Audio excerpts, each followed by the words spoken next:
Good evening, everyone, and welcome to Sci Pub, where we get to experience the work from the top minds at Oregon State University. My name is Nathan Moses, Assistant Director for Events and Engagement at OSU-Cascades, and I thank you for joining us tonight. We'll be joined in short order by tonight's presenter, Stephanie Walker, to discuss her work in soft robotics. First, we're going to start with a couple announcements, and we just have one event to let you all know about if you have not heard about it already. We have a new event for the Love Your Neighbor series. So on February 24th at 6:00 p.m., we will be live streaming a special event in celebration of Black History Month with our partners at Love Your Neighbor, entitled Oregon's Black Exclusion Laws, how this history impacts diversity in Oregon today. So whether you're new to the area or have lived in the Pacific Northwest your entire lives, I think this is going to be a fantastic and educational panel presentation. So we hope that you join us. Just stay tuned for some more announcements through your typical event invitations that the university would send out.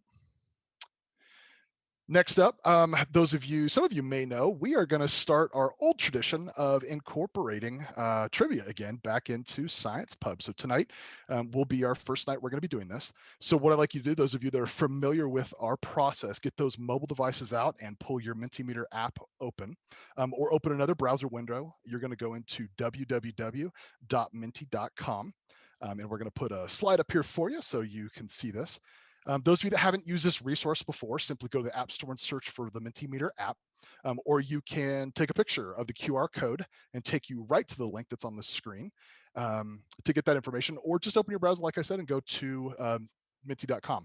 When you get set up, what we're going to do for tonight is you're going to enter event code 144001. And again, that's 144001. What we're going to do is when you're ready to go, you're going to have the option putting your interwebs appropriate nickname in. So you can either leave it whatever comes up or put your nickname in there. This is for no prizes. This is for personal awards tonight. We want to hear in chat though if you do really, really well. We're going to go through the questions one at a time through the app. And then you're going to get about 15 seconds to answer each question, and then we'll move on. So the one thing is, some of the trivia apps, the faster you answer, the more points you get. After the quiz is complete, we're going to open up the Q&A portal to submit your questions like we typically do. So anytime during the presentation from Steph, you're able to ask questions. So without further ado, let's get going with the quiz and get her started. Give us some time to sync this guy up.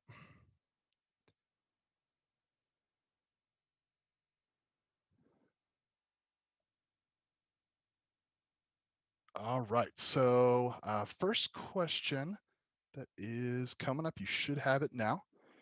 You get 15 seconds to answer each question.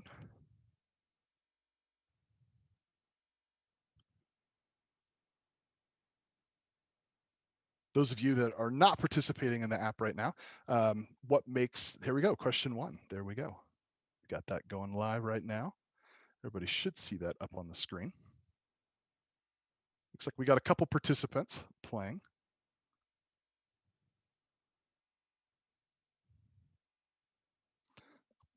And away we go. So what is a material property that makes silicone more likely to be 3D printable? Punch that answer in on your devices now. And you only have 7 seconds left.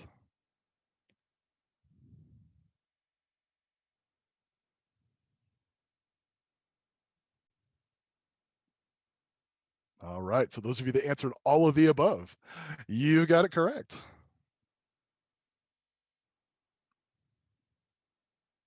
Off to the second question. Again, you have 15 seconds. The quicker you answer, better you'll be. What makes 3D printing silicone better than traditional ways of making soft robotics?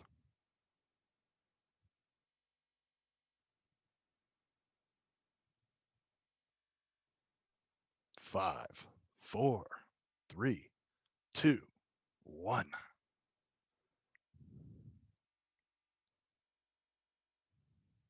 All right, removal of human error, handmade issues is the correct answer for anybody that got that one.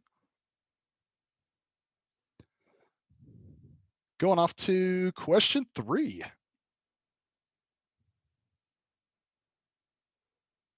How would one best define soft robotics?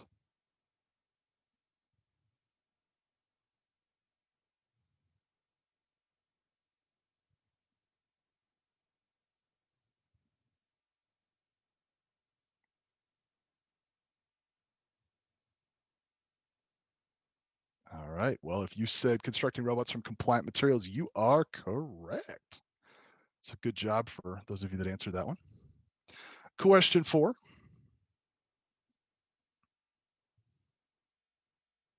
What are some examples of soft robotics applications? I like this question, Steph. This is a good one. It's tricky. Don't let it psych you out, everybody. 3, 2, 1. We got some smarties in the crowd tonight, as usual. All of the above is the correct answer. So nice job, everybody. And the final question of the night.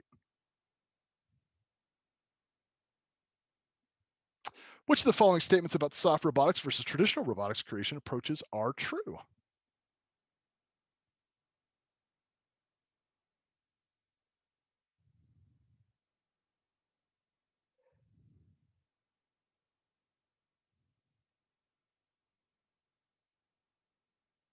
All right. What? Oh, wow. Tricked you on that one. The answer 3 was the correct one. So let's see some of those scores. It'll tally up here in just a second. How'd we do? Ooh. Looks like GB and Connie really, really tight, but looks like GB for the win. So nicely done. If you're in chat, let us know who you are if you want to. But again, this is just for personal glory tonight. But thanks for participating. What's going to happen on your devices right now is when we switch over from the trivia leaderboard, we will go to our typical Q&A slide, which you will be able to submit one question during our presentation. So keep that in mind, and we want to keep your active participation tonight. Those of you in YouTube can also put in chat questions, and we can moderate as we go along. All right, everybody. Well, thank you so much for participating with that. Hope you had fun with it. I've missed the trivia as part of our in-person event, so it's nice that we can bring at least a piece of it back. Hopefully, we'll keep this tradition running going forward. Let's see. If you are in YouTube right now, another thing is just some feedback, how you like the trivia. We always like feedback, keep improving the program. All right, so at this point, let's get back to the introduction of our talented presenter. Stephanie Walker is a researcher in the Collaborative Robotics and Intelligent Systems Institute in the OSU College of Engineering. Her research focuses on the development of new materials and processing techniques for soft robot production. For any of you sci-fi and tech fans out there, like I am, Steph is literally living out our dreams every single day at work through her research, and she's here tonight to talk a little bit about the amazing advantages that 3D printing soft robotics bring to the world. So on behalf of our Sci Pub crowd, without further ado, I'd like to welcome Steph Walker. Hello. Hi, everyone. So I'm going to go ahead and I should share my screen. Get into the presenting part of this. Okay, so tonight I'm going to talk about the promise of 3D printing soft robotics. And I'm happy that some of you participated in the trivia. A lot of that stuff is kind of nuanced when it comes to soft robotics because there's a lot of different kinds of soft robotics we can make. But today I'm going to talk a lot about my work specifically in 3D printing, and especially with silicone because it's a very common material, and I'll talk about why in just a second. So a little bit about me. I have my doctorate. I got my doctorate in 2018 from OSU, where I did a dual PhD in Materials Science and Robotics. And what's great about the dual PhD is that soft robotics is largely a mixture of a lot of material science and a lot of traditional robotics techniques, except you're creating your own materials. So I always make the joke that soft roboticists, unlike hard roboticists, have to basically, quote unquote, make their steel before they use it. So oftentimes we're making our materials before we use them for soft robotics. So it's really important to have a materials mindset there. I got my Bachelor of Science from Chemical Engineering at OSU, which also helps me a lot with 3D printing because it's effectively process management, mass transfer, all that kind of stuff. And in a previous life, I actually was a graphic designer way back in the day, but decided to come back to school to actually learn more about the material. I was way more interested in the materials and how to make stuff instead of just making stuff. And so the various companies and labs, I've worked for several, both in my PhD and undergrad, graduate school, and outside of graduate school. I'm currently at the Intelligent Machines and Materials Lab at OSU within Chorus, as was mentioned before. Recently, I just got done with work for Facebook Reality Labs, as well as some work for Yale and EPFL, which is a lab in Switzerland that does also soft robotics, and Intel in the new devices group before it was dissolved, unfortunately. So if you want to look at more of my work, go to MathSciFYI. That's my website. If you want to email me with any questions, I'm happy to discuss any of this at mathscistuff@gmail.com. So for all of you experiencing COVID, I wanted to share a very funny set of pictures with you where this is what research science looks like during COVID. I remember taking home all of my equipment on March 18th because I have emailing back and forth with my PI to take all of my 3D printing equipment home. And that, soft robotics includes much more than 3D printing. It's, a lot of manufacturing. And so taking home all this equipment and trying to fit it into my house has been a real challenge. And you can see it's a little bit messy, but that's just the way it is. It's combined with household cat beds and other things. So I hope you all get a kick out of that. And I hope everybody's doing well in their own jobs. So the outline for today, I'm basically going to go into an introduction about soft robots in general, and then talk about why silicone, talk about manufacturing methods, and get into sort of 3D printing of silicone, including a little bit about the fluid properties, which a lot of you got right on the trivia, so that's good. And I'll go into a little bit of depth there. And then talk about kind of two main papers that I worked on during my PhD, which was silicone 3D printing and finding the printing boundaries with time and temperature, and then using that printer to actually print a medical, or what could be a medical / wearable device. I'm then going to briefly talk about some open research questions in this field and talk about some companies that are actually doing silicone 3D printing, and then go into conclusions. So first, I want to talk about what is a soft robot. Am I sharing my whole screen? Let's see. Yeah, Steph, I'll jump in super quick. Yeah, it looks like your super wide screen. I need to do a different share screen. Yeah. Okay. No worries at all. Share. What's up? I need to share my actual screen for this one. There we go. Hopefully that's better. There we go. Excellent. Hooray. Sorry, technical difficulties. It's the first time I've used this setup here.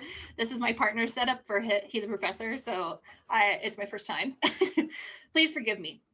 So first I'm going to talk about what is a soft robot. And a lot of you were correct in the trivia with basically understanding that soft robots are made of what we would call compliant materials. And as a material scientist, it's a treasure trove of different kinds of materials to use, like rubbers, fabrics, liquids, and even patterned hard components. And the one reason why I put that in there is because a lot of people have the misconception that soft robotics are only made out of soft materials, when really there are soft robotics labs, like the one I worked for at EPFL, where they're looking for overall compliance, so overall softness, which is, if you add in hard and soft parts, maybe with soft joints, you can create sort of a soft, flexible robot with hard components. So it's not all soft. And what we're looking for is both compliance in the active and passive states. So one of the really nice applications of soft robotics is in medical technologies, as I'm sure you can make that connection.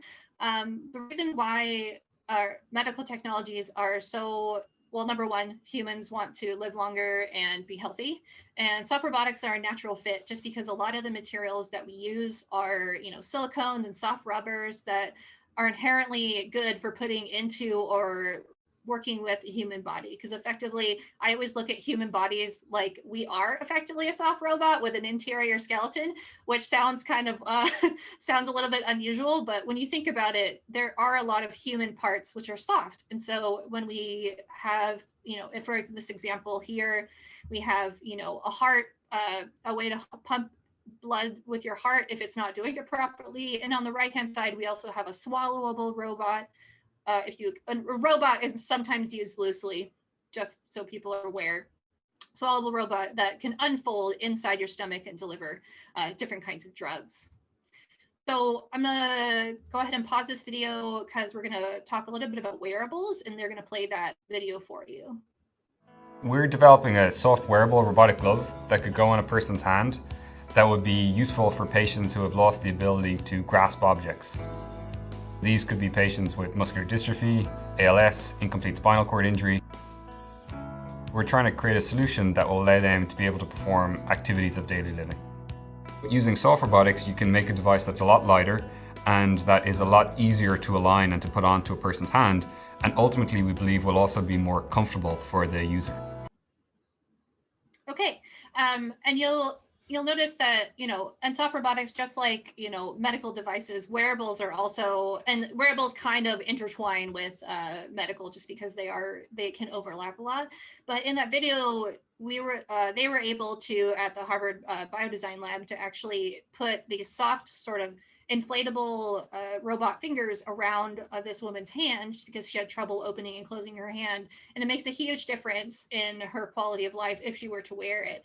And so one of the things with wearables is that, you can probably think of a million different ways that you can integrate a soft material sort of robot actuator into a medical device. Oftentimes it's in terms of, exosuits. So on knees get featured a lot, legs get featured a lot. Again, hands, incredibly important for human function. And also I'll show a little bit about on the face, which is a little bit newer, but it's worth mentioning. So we're going to go to the next slide. Next, we're going to talk about safe handling, and they're going to play that video for you as well.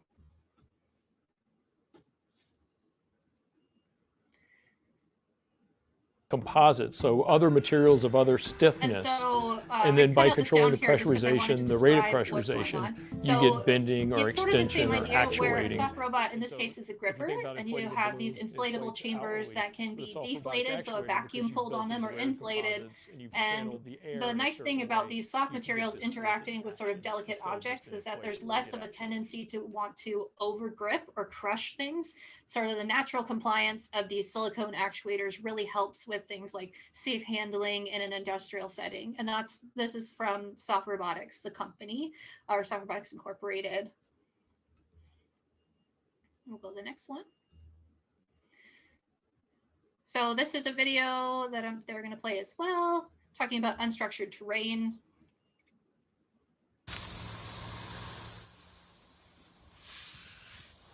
And so the one cool thing about soft robotics is this is often mentioned, but it's actually not applied as much, but soft robots are really, really good at potentially changing their shape to get into sort of weird crevices and nooks and crannies. So for example, you watch this video where a soft robot tube, and again, this is made out of a plastic film. It's nothing special in terms of material, but the intelligent design of this sort of soft robot allows it to move through these unusual channels, like let's say behind a wall where there's a fire. And you can have this inlet of water such that the function of the robot is not only to get through the wall, but then to actually have water in it. So when it reaches the fire, it explodes and puts water on it. And you can use a really good example of soft roboticists love to use, and I didn't use it here because it's kind of a cliche, but at the same time, it's worth mentioning that it's sort of like the way octopi or octopuses, I never figured out the plural of that, are able to get through tight spaces, even though they have a little piece of hard material inside their body. They're able to sort of morph and bend and twist their body into really, really small shapes to get out of tough situations. And so that's the reason why soft robots are good for unstructured terrain. So why silicone? So there's kind of two sort of approaches that I see a lot.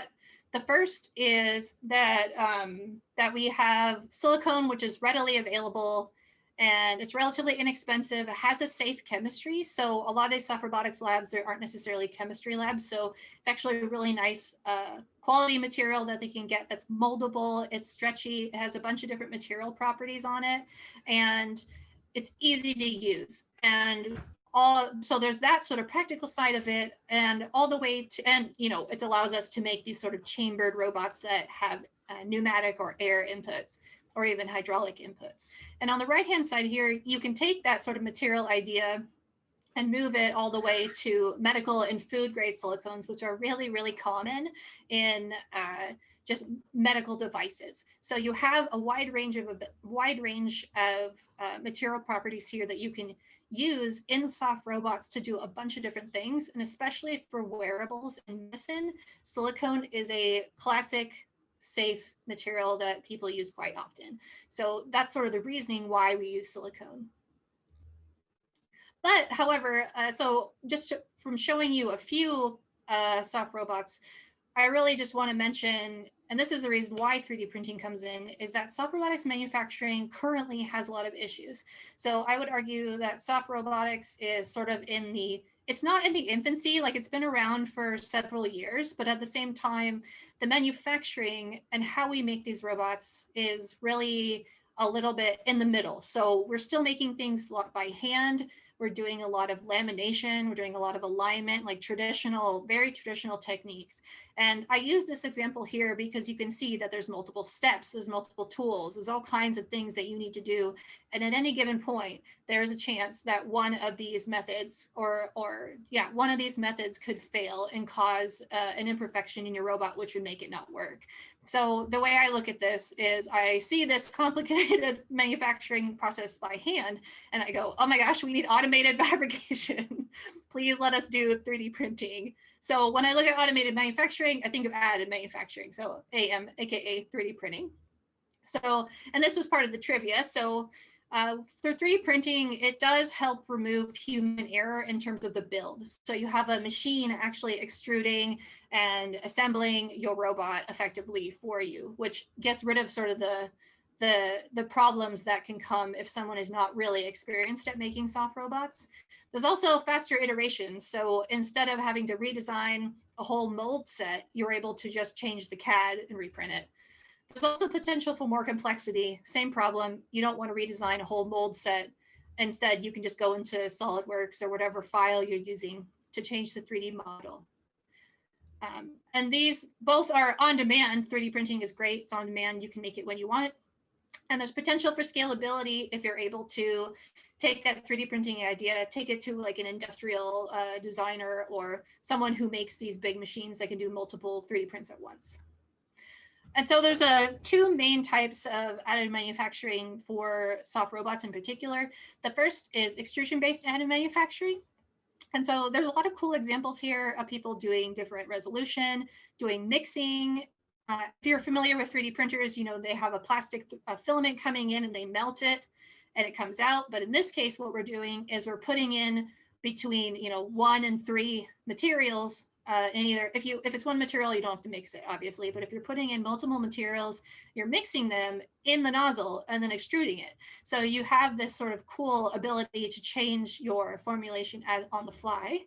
You also have people printing in support baths. So with silicone in particular and some of the softer materials, you need support to print these really soft materials. So these are two really cool examples of both small features and also multiple materials that they did in a support bath. What's really important here is that all of these examples and what I ended up doing was trying to take advantage of the curing properties of the silicone to get more control over the structure, so we don't have to do baths, we don't have to do these support systems. There's also a limited material use currently, so anything that we can do to increase that material amount for different uses is good. And a lot of these, because of their complexity, are one-off demos. So it's important for me to make things manufacturable, multiple times and not have it be super difficult. Photopolymerization, additive manufacturing, and this is just a brief overview. There's also capabilities to use PolyJet. If you're familiar with PolyJet, it's a little bit like inkjet, but in 3D. And so these machines are fairly common. Actually, PolyJet's not fairly common, but digital projection stereolithography, they use UV light to cure either in voxels, so 3D pixel, or in layers to get different structures. So currently for photopolymerization additive manufacturing, some of the materials properties are lacking. It's not quite the same as the other kind of extrusion materials. There may be anisotropy issues depending on how you lay your sample and how it's printed. And for now, there's limited material selection of what you can use. So for 3D printing soft robots, silicone is super important. But what is important for me to look at is that, you know, initially we have liquid components, as we saw before, that are mixed together to cure. And so in order to 3D print this, we really need to track and make sure we have knowledge of the liquid behavior over time. And what I mean by behavior is its behavior under stress. So how it's going to move and flow, and that effectively is rheology. And so I'm going to go into a few concepts of rheology to help people better understand. And again, this was like a trivia question, which I think most of you got. So for fluid rheology, it can get really complex, but there are like three main ones I pay attention to. So in silicones and a lot of fluids, they are viscoelastic, which means that they have both some elastic behavior and some viscous or quote unquote like liquid-like behavior. And so as for me, if I'm looking at silicone and I'm dealing with a silicone, I have to deal with what effectively is a curing fluid. And as things cure, they become more solid. And so for me, it's really important to keep track of, so this is an elastic modulus, this G prime. It helps us identify sort of the more solid-like behavior, and the G double prime, which is more liquid-like behavior.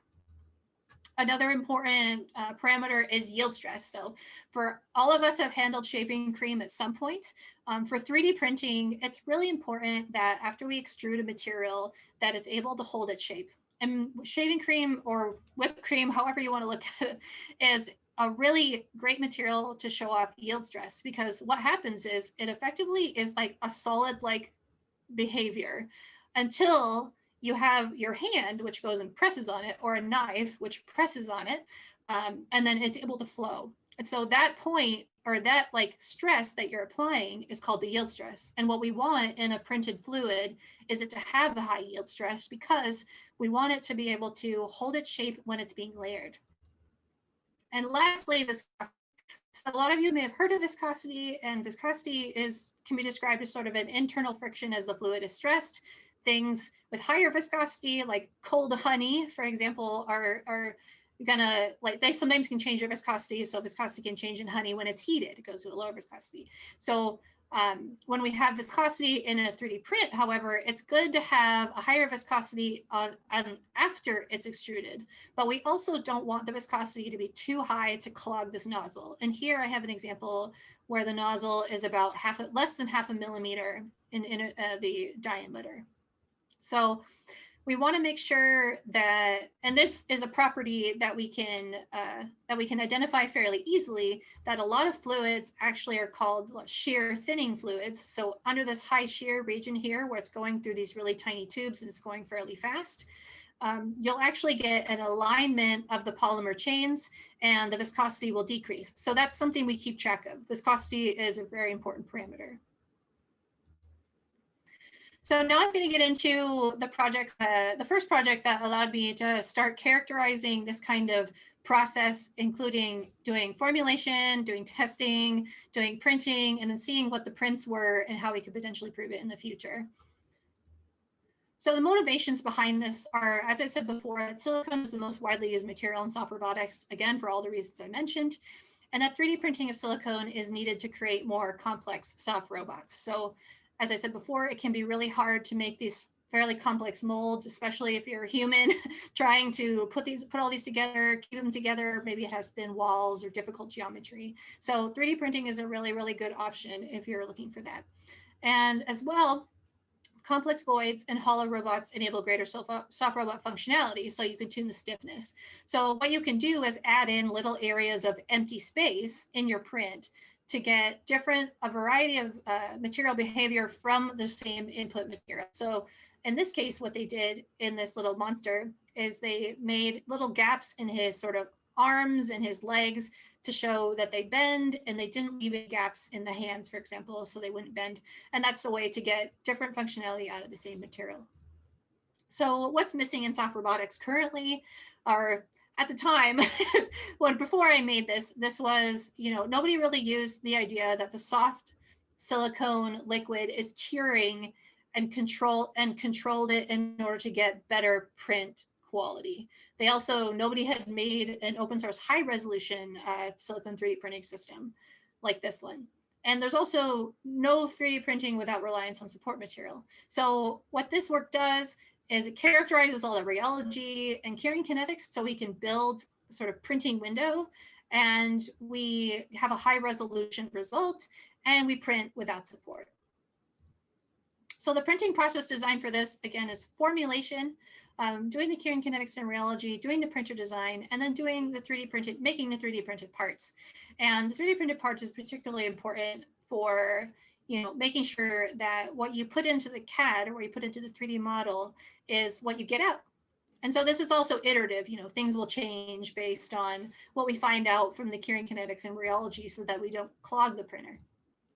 The printing material formulation was mostly making sure that we have that balance of a high enough viscosity so that's going to hold its shape, but also shear thinning behavior in the nozzle. And so we added a little bit of thinner in this to make it flow more readily, but then we're also adding a thickener, which I know it sounds crazy. They're different things. I'm pretty sure they do different things. But here, the Thivex additive, what it did is it created a nice yield stress on this. So like the shaving cream, if you turn your hand upside down, it's not really going to go anywhere unless you're doing it really hard. So the goal here was to qualitatively just make sure it wasn't going to flow readily. And so in curing kinetics and rheology, which is the main characterization we did, we're always fighting against time. We're also dealing with different temperatures. So when we talk about, I'll click through these all the way. So what we have here is a printing time window that we were able to create with this right-hand data. And this data comes from some rheology and some curing kinetics information. So first, we know we're mixing sort of the equipment limitations. So for example, how fast can we push this material through the nozzle, which is important because we have to make sure that it's pushed out from the mixer and printed before it cures, before it gets too clogged. So we know that our mixer residence time is a certain value based on the flow rate that we set in our syringe pump. Next, the next 5 points here for our printing window, we actually get from the data of rheology and curing kinetics, where we have an end to the extrusion window, which is where this G prime or this elastic modulus, so tan delta is a ratio of G double prime over G prime. So the lower it gets, the more the solidification is happening. So we want to push it out of the nozzle before it gets too solid. We want to keep track of that yield stress. So there is a point in the curing process where the polymer, the silicone, no longer actually yields when we press on it, and not in the traditional like fluid kind of way. And what we actually want that, because if we don't want a bunch of polymer moving around, we want it to not have to yield after a certain point of curing. And with curing kinetics, we get these last 2 points, which are the highest cure rate and the total cure. And what this data shows us is that so heat flow in this test is correlated to the number of bonds being created in the silicone sample. So, and also their rate. So we have a certain number of bonds at this small amount of time. So that's the fastest, highest cure rate. We want to print, definitely want to extrude before this. We definitely want to be around here when we're putting our layers on, just because more will cure faster. And at the very end here, this is when we know it's fully cured, when there's no more heat flow. So all of these things are really important in keeping track of, printability of this kind of silicone. And also it's important to note that for different temperatures, you will get different results. So for those of you who have ever used any kind of material where you're mixing things together and then waiting for a certain amount of time, heat or application of heat can sometimes help with increased curing, and that's the case here. So what we have for this pink is 30°C, which is, I think, our printer operating temperature, if I remember correctly. And then I also did testing at 35°C, so upping by 5°C actually shows a significant increase or decrease in the time to cure. So it goes from around 15 minutes to 25 minutes. And so it's really important to here, moving into here, to control your temperature to actually make sure that the curing kinetics and also the rheology at any given point is going to be accurate to what you expect, to make sure that you're not clogging the nozzle, to make sure you have enough structure in your curing material to because we're pushing out a liquid and we want this liquid to cure as we move up. So the isothermal silicone 3D printer design was based off of earlier work by other people in our lab, but the final build, and this one is sort of an intermediate build that we made at EPFL in Switzerland, where what we have is we have a heating element controlled by a Ph.D. controller. So all it's doing is it's pushing the temperature to, so it's a very cold room. So all it's doing is pushing that temperature to 30°C to make sure that we're sort of, for the most part, isothermal in that little box over the whole printer. And this includes the bed. We have our syringe pumps, which are putting part A and part B into our mixer.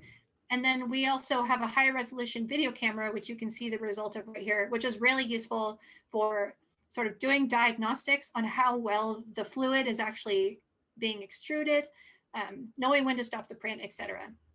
And so it's really important, this isothermal chamber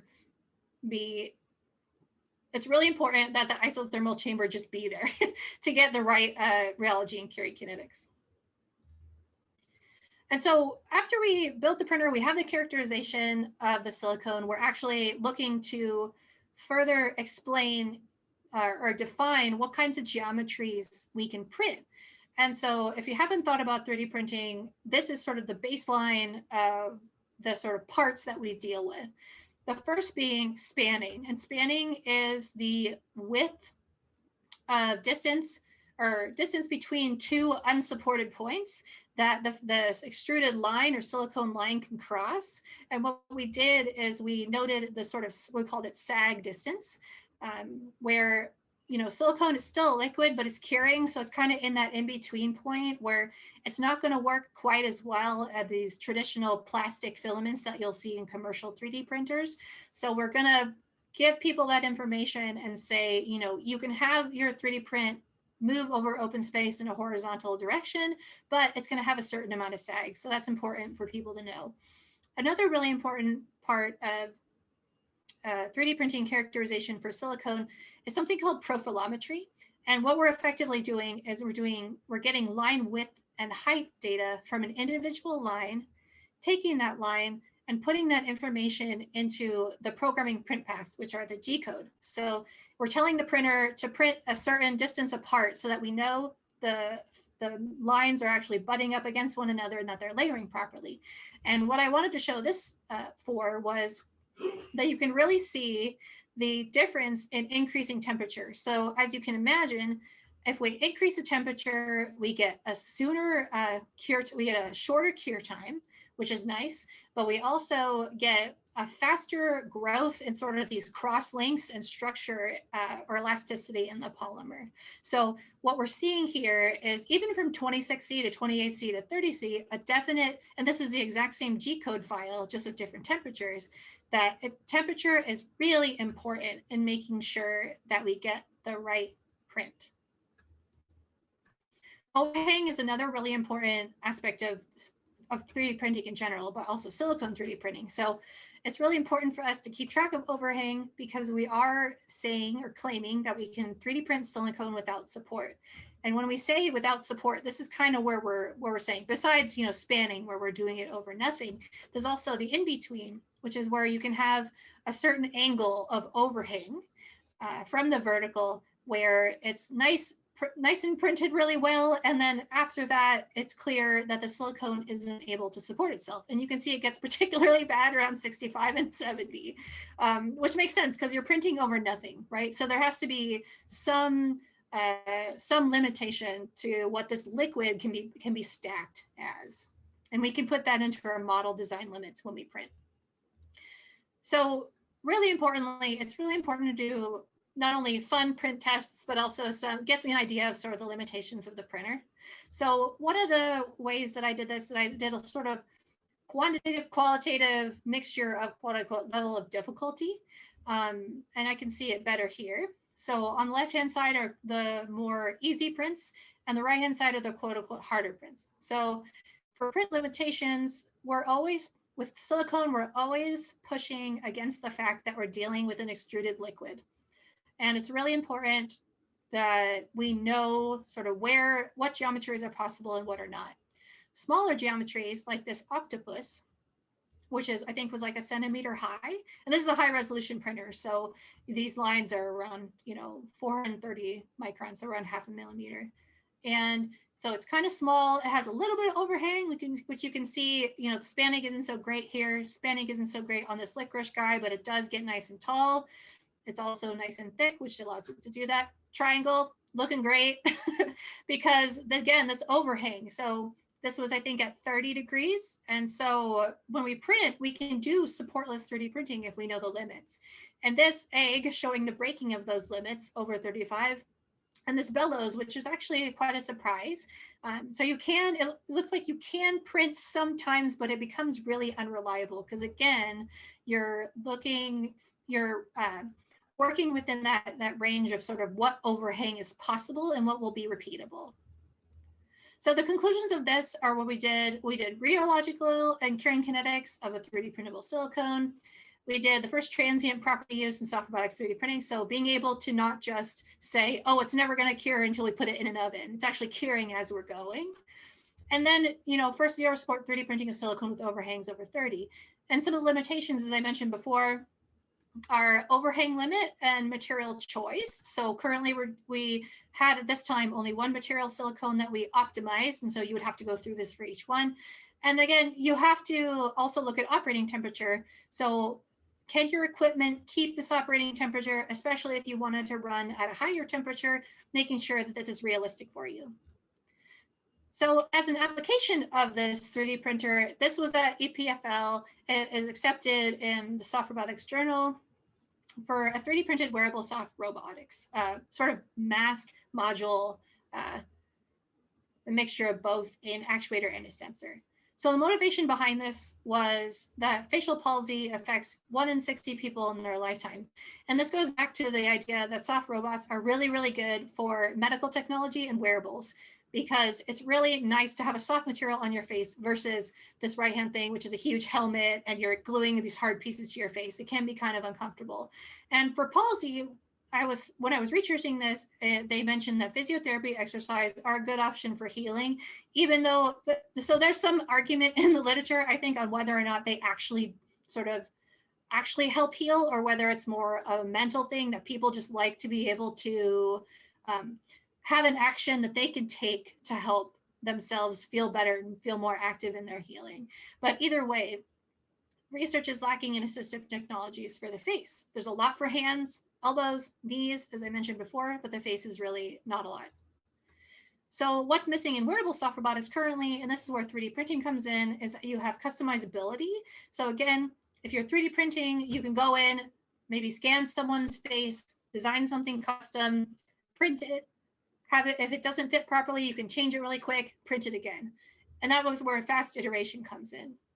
And there are also, what's missing in wearable soft robotics is really device versus surface interactions. And what I mean by this is that there's a lot of traditional ways of testing materials, and which if you've done any sort of materials research at all, you'll know that there's like tensile testing and there's compression testing and things like that. But it's really also important, if we don't have human subjects, and we didn't because we didn't have the IRB, so approval to work with human subjects, that we have to design ways to sort of pre-test these actuators for efficient use. And we actually developed a technique for that.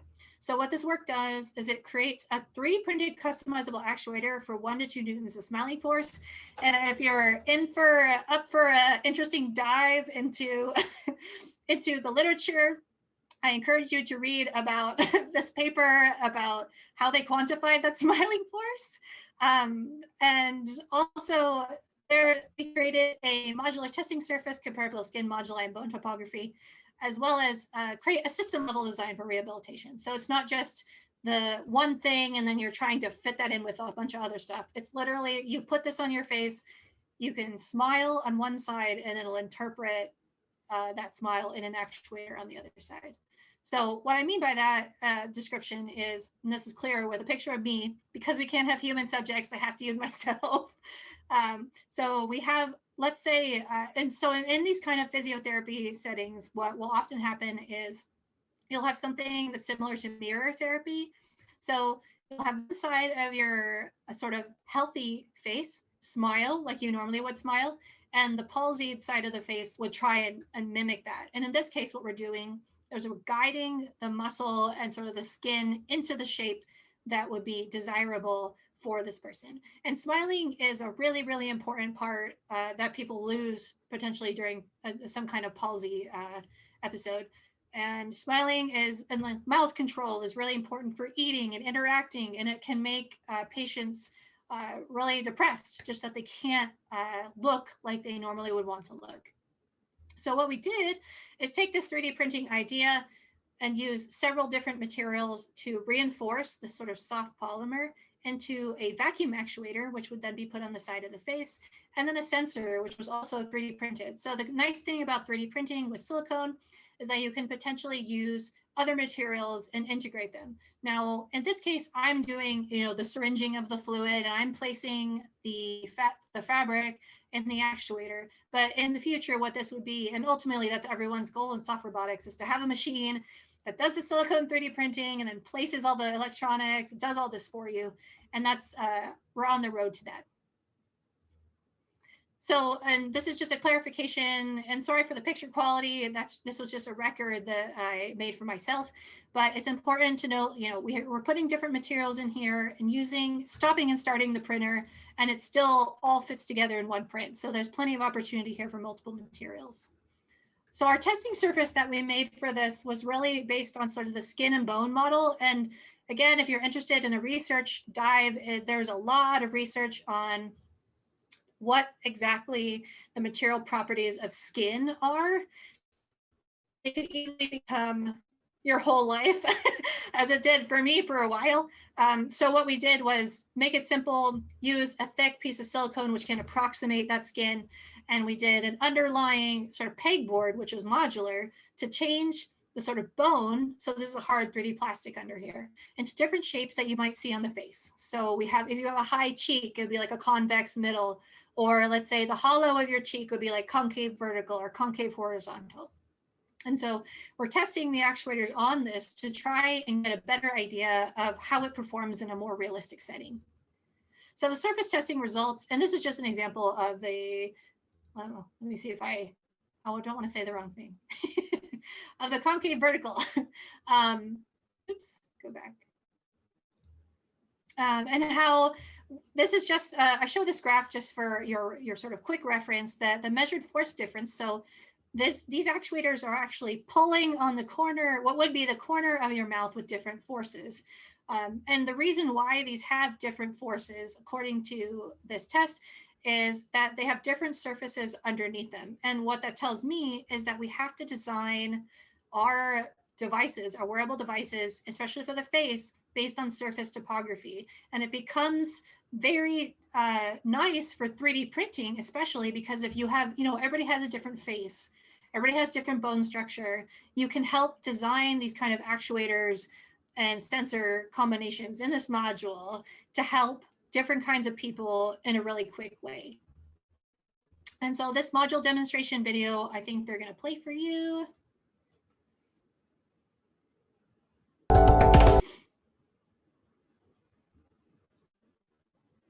And you can see here, it's a really quick sense on my right-hand side. The video's left-hand side of the sensor. And what it's doing is it immediately, after it senses a certain threshold, when like fully smiling, we just had a number that I calculated based on what would be a full smile. And then the actuator actuates very quickly after that to help guide that mouth corner into the right place. And this data here is just to show the gray data is the sensor sensing this higher resistance and then immediately the vacuum turns on and moves that muscle, helps move that skin and muscle. And so you can imagine with 3D printing, there's a lot of customization possibilities, especially with wearables and medical technology. Again, I just love to reiterate that 3D printing is great for this kind of thing, because let's say you have a different face shape than mine. So you want not just a basic actuator, but you need a different physiotherapy method. You can have an actuator that has more force in one area than the other. So if I wanted to really yank my mouth up here, I don't really need that much force up here. I could have a graded contraction profile. So maybe maybe your actuator needs to move a little bit in one area and a lot in the other, or you could have just a smaller footprint, so around the eye.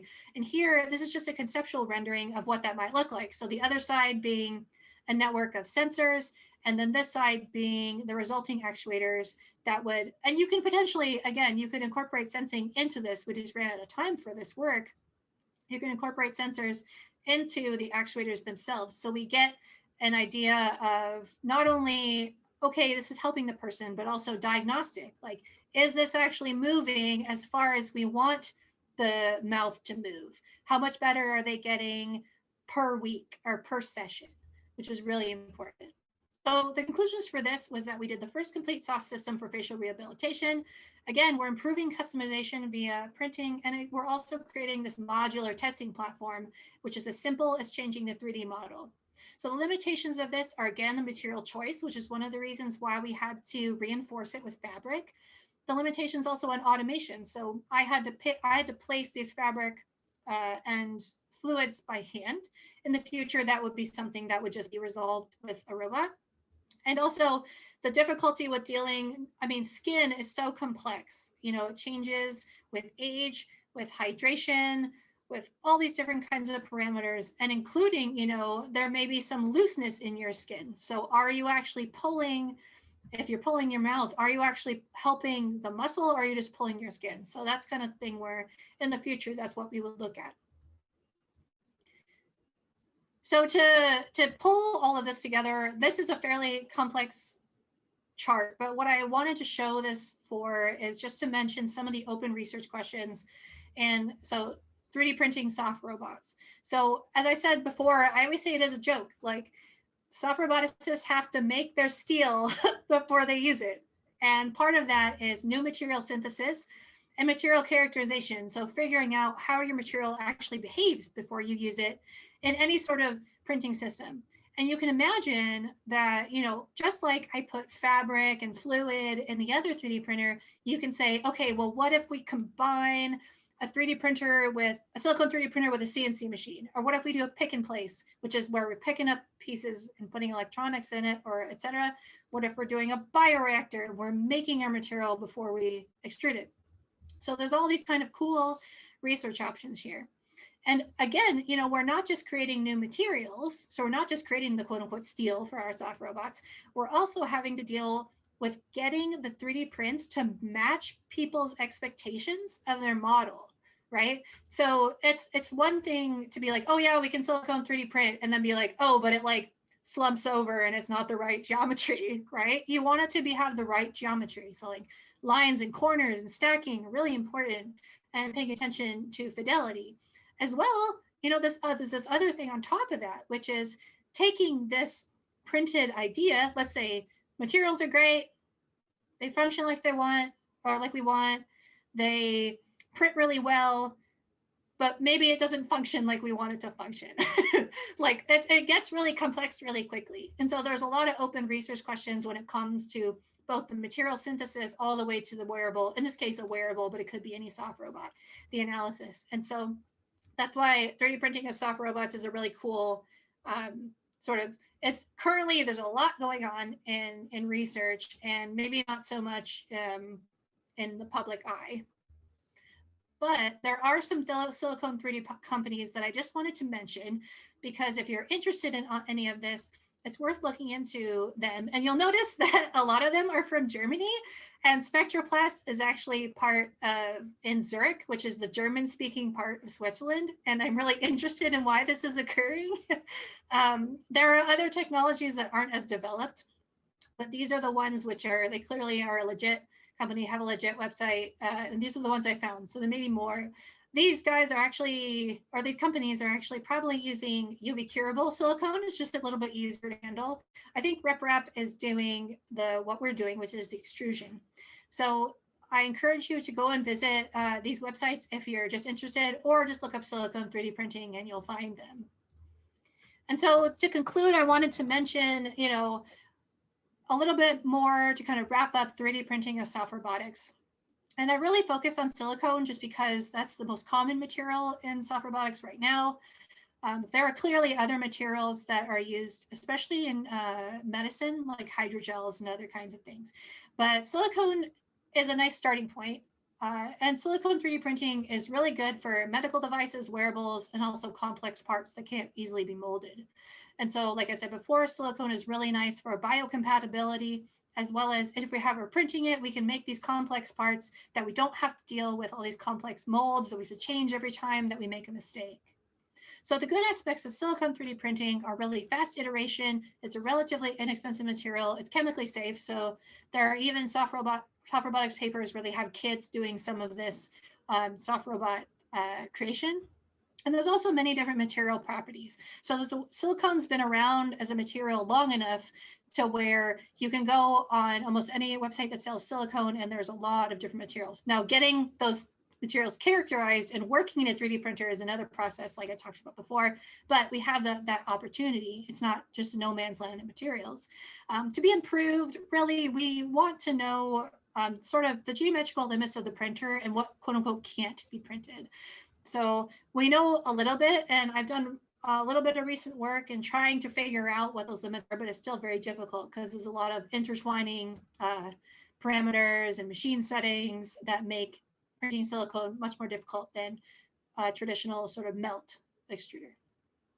I want more open source technologies where people have this information on how to control, let's say, the curing kinetics and the rheology, how to build a printer and make things for themselves.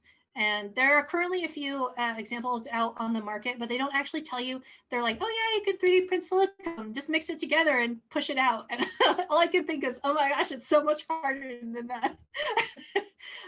And again, multi-material options. So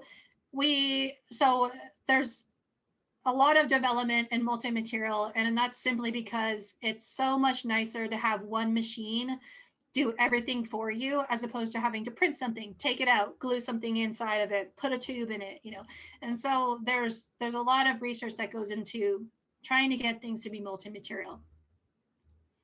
And that's all I have for today. So I wanted to thank everybody for listening, and I wanted to give my website again, as well as my contact information. So my website has my CV, sort of what I've been doing recently. If you're interested in talking about silicone 3D printing or soft materials, I'd love to talk to you.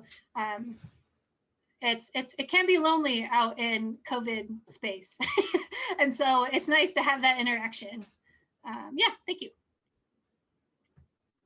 Perfect. All right. Well, Steph, thank you. And as someone who has not really dabbled in 3D printing a whole lot, I think what my mind goes to is these fun things that people create with some of the plastics off templates that they get online. And as you talk about this whole process of, like you just said, building the steel before the product, my mind is kind of blown with just how many variables you guys are working with this. And some of the questions kind of relate to this too. So again, just want to say thank you so much for the presentation.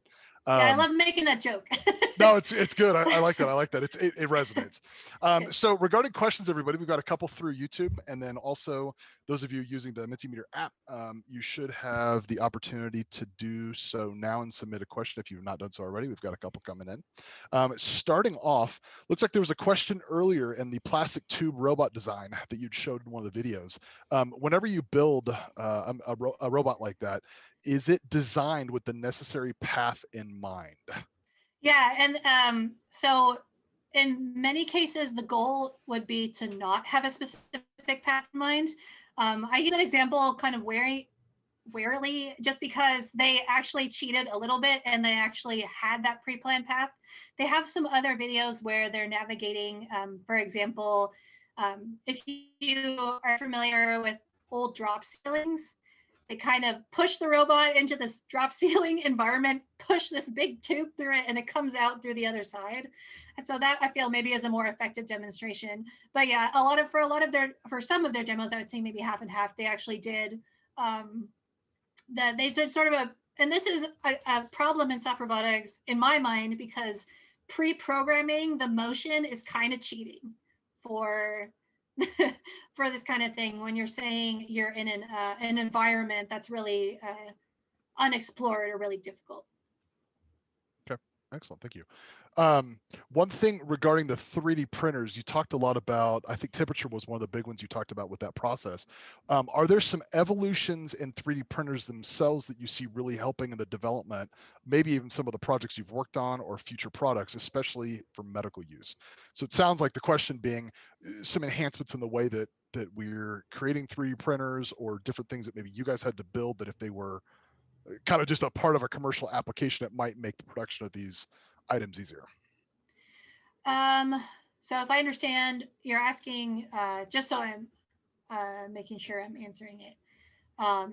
You're asking if there is have been any additional like technologies commercially that have helped with this kind of thing, or if anybody else is developing it. Is that right?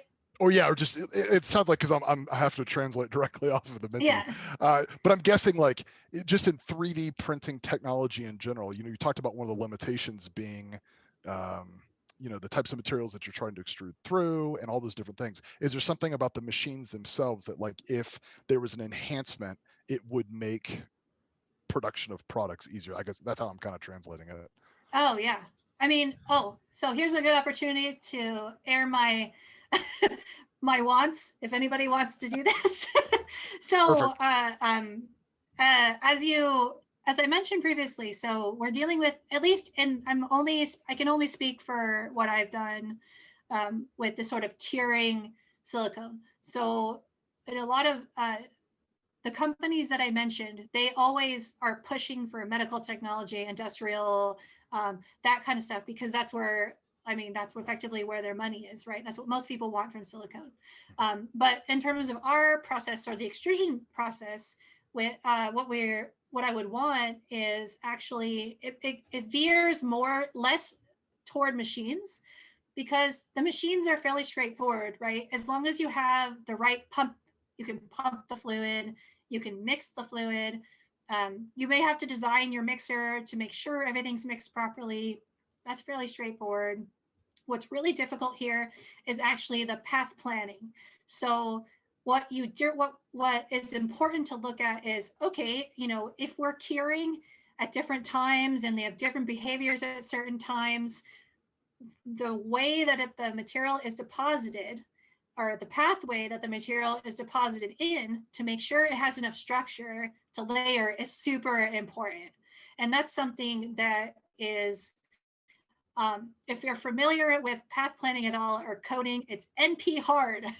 So it's a very hard thing, where you have to make sure, if you're coordinating these sort of cure state, so the solidity of your extruded fluid to its area on the print, ideally, that's like my wish, that someone would just do that for me. I'll eventually learn, I'm sure, how to code just so I can do that. But yeah, it's less about the machines. The machines have been around for a long time. We can develop any kinds of powerful pumps and mixers, but it really has to do with integrating this sort of materials knowledge and kind of filling that gap between, printing and, we made something, as opposed to printing and being like, we optimized this for a specific behavior.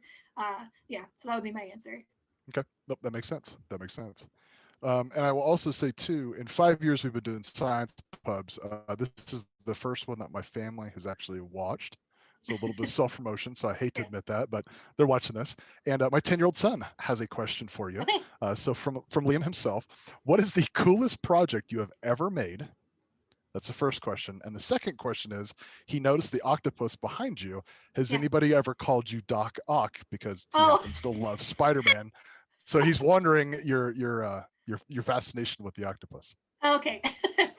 Yeah, I think I mentioned this briefly in the presentation that soft roboticists love octopuses. They love them because they can fit through small spaces. They're a very complex, highly intelligent animal that has a bunch of different actuation mechanisms. You could think like it can crawl a little bit on land, it's mostly in water. It has all these cool like suckers. It's a very complex system, but it also has really interesting musculature that uses water to help it move around. So that would be why I use the octopus, just because soft roboticists like it. I don't think anybody has ever called me Doc Ock, but that's a good point. And the funnest project I've ever worked on, I would say the funnest.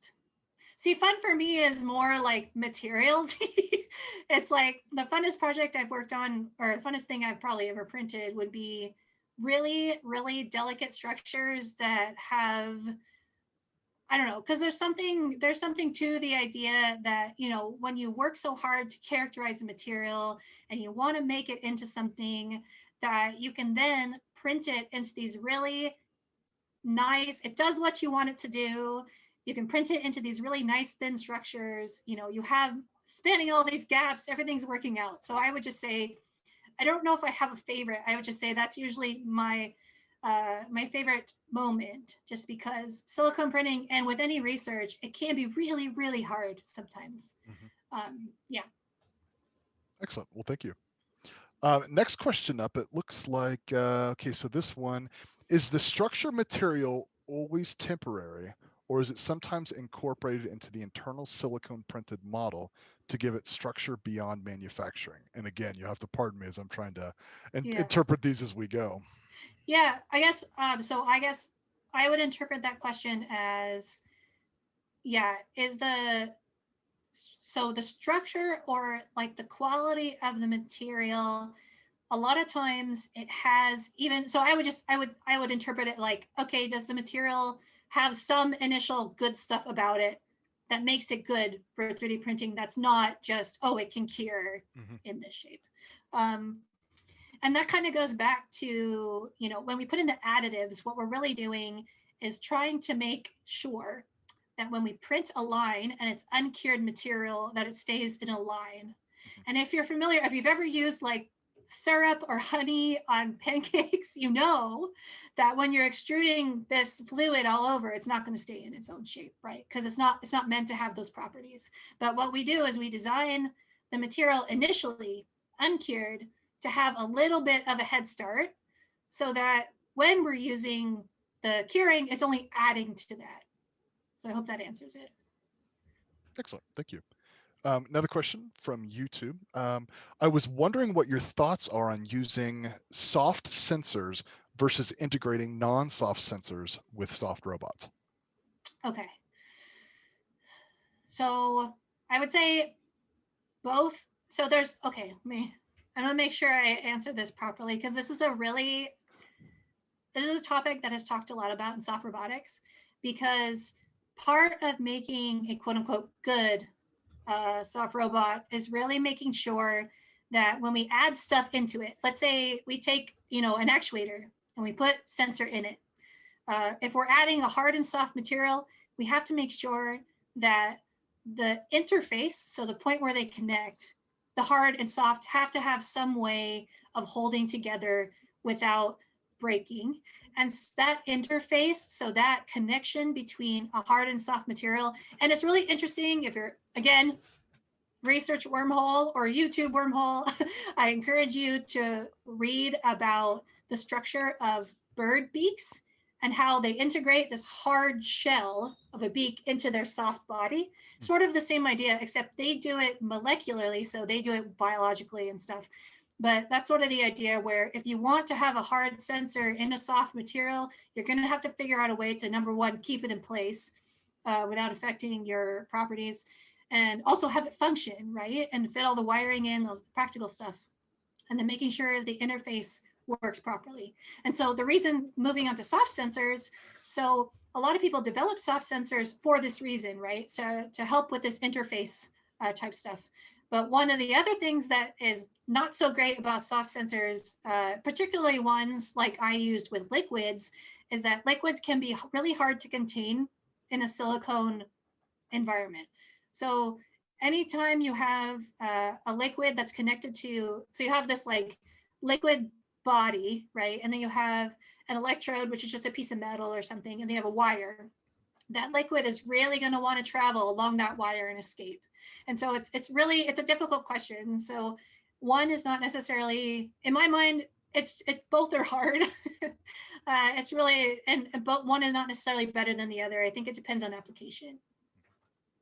Okay, no, that makes total sense. Next question, I'm going to kind of combine two of these. It looks like in regards to layering, do you have to pay attention to the elapsed time or other parameters between layers? So in other words, do these parameters impact the bond between the layers? And kind of secondarily to that, in the 3D process with silicone, can you stop and then continue the print again, like once you've kind of stopped it, or like what's the limitations with that? So kind of all interrelated, like how does the time between these layers impact, and then just starting the process in the middle of a print impact anything in particular? Yeah, so that's a really good question, because those are things that I actively think about and work on. So first I'll address the bond part. So yes, and I'm still working on proving this. The thing is that, so the way I like to explain it is that when you're extruding a line or a layer, the longer that you wait for the next layer to go on, the more that bottom layer is going to be cured.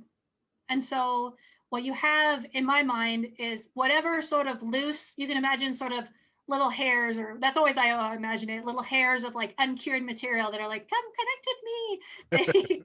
They decrease and decrease and decrease as time goes on, right? So that's why path planning is so important, that you kind of, in order to get a proper bond, so it can happen where if something is fully cured and you print on top of it, you could pull it apart.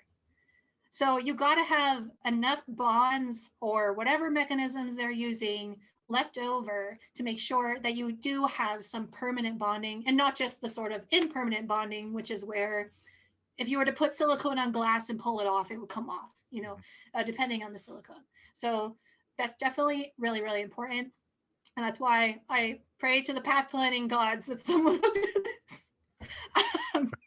Or we'll work on it at some point.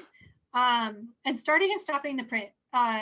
So one of the negatives of this kind of work, and then I think it also has to do more with the design, because the printer is in such a preliminary state that we actually have a lot of sort of back pressure that's pushing the silicone out.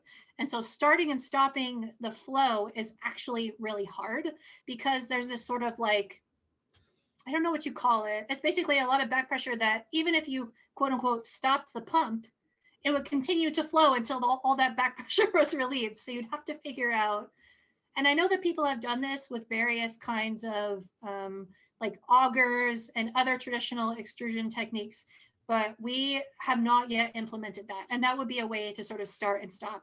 At this point, why path planning again is very important is because we are continuously extruding material. Excellent. And then let's see, looking through my questions, I think the last one, I'm gonna double check YouTube real quick. Yeah, it looks like last question that I've got. I will say the facial piece was really cool. Yeah. That's some amazing work in those applications. I think this question is probably coming from that. It seems like aiding facial motion is a natural application for electrostimulation. Are there possibilities for integrating eSTEM with soft robotics, or are there pros and cons of one versus the other?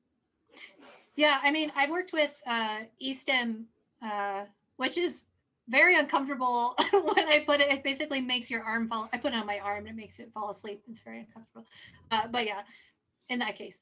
But yes, eSTEM, I think definitely it is worth incorporating other types of technologies into soft robots. I know that we actually, it was kind of cool. And it's like, at the same time, I don't want to brag, but we just got like a patent approved that it has eSTEM combined with a soft robot body. Yeah. So that was at Intel, which was pretty fun. And we were developing sort of wearable technologies for the kinds of issues you would have with your arm and your hand. So I know that people are definitely interested in that. I haven't actually like personally used it, but with all soft robotics, I feel like, again, it's a matter of figuring out mostly, if eSTEM already works for facial stimulation, then it totally makes sense for including it in some kind of mask or soft robot appliance. It just is about making sure that it's manufactured properly and it stays together and that it makes sense. But yeah, I think that's totally a good idea. Excellent. Well, everybody, thank you so much for the questions tonight, as usual, and again, participating with the trivia earlier. Before we kind of do our final goodbyes tonight, just want to pop up a couple of reminders regarding the events we talked about earlier. The first up being our upcoming science pubs.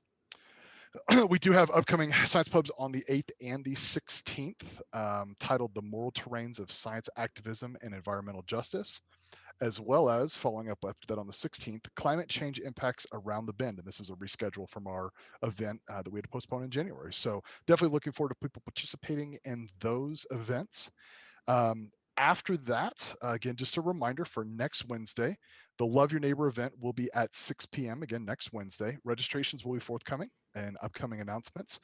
But those of you that are finding our events through Eventbrite, you can definitely search for the event beginning tomorrow and Friday under just the title Love Your Neighbor, and you'll be able to find that event. So everybody, again, thank you so much for attending this edition of our kind of Central Oregon regional OSU-Cascades specific science pubs.